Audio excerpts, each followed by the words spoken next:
Well, as we continue here into another weekend of June, as we do have Father's Day weekend, and it is our halfway point of the month, as next week we will also be talking about the first day of summer, the day that does have the most amount of daylight. But we are going to see a little swing in our pattern. Now, the weekend forecast is still going to stay very summer-like. Sunshine, warm temperatures. We'll talk about a few rumbles, but the severe threat, especially compared to our Friday, is much less. The coverage is much less.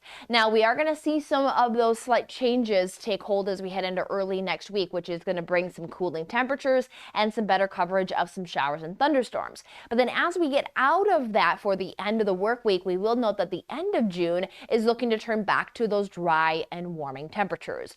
But here as we head into our Saturday, still a very warm summer-like day. We have sunshine to start off the day, temperatures into those 60s, and we head quickly into those 80s. Even by the midday, we're already into those upper 80s. A little bit of a strengthening to the wind. The strongest of the winds will occur closer to areas of our wind-prone regions. Elk Mountain, Rawlins, up through Casper, all the way through Rock Springs, more of the western portion of the state. A little gustier. That is where a cold front is going to be pushing through. Ahead of that cold front, a little short wave might be able to fire up a few thunderstorms. That does just dip a marginal risk into the area, mainly north of Cheyenne, including more of that curve there of I-25 and our northern Nebraska panhandle. The threat for storms is extremely low. We're seeing that what we have in place is more of a warm and dry environment, so there may be some thunderstorms that develop, but we're not going to get a whole lot of accumulation from any of those cells. We can see there's not a lot of carry, not a lot of organization, but the threat does remain, and with a sunshine forecast that we'll have,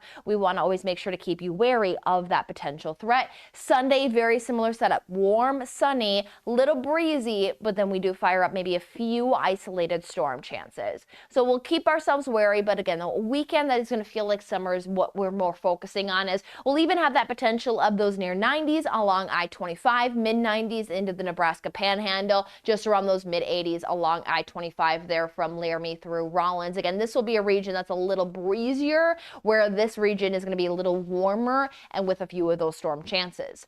Sunday, we start to see a pullback in the temperatures, still summer-like though, as we have 84 into Cheyenne, 86 into Scottsbluff to 82 into Douglas.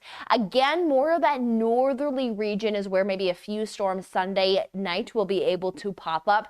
And then as we head into Monday, we rinse and repeat Sunday's forecast, but we will continue to increase winds and start to pull into more of a northerly flow, which then will take our temperatures down below normal for Tuesday and Wednesday, where we could see some return of some better rain chances, maybe a few thunderstorms with it being summertime, but then by the end of the work week, we'll be back to some dry conditions.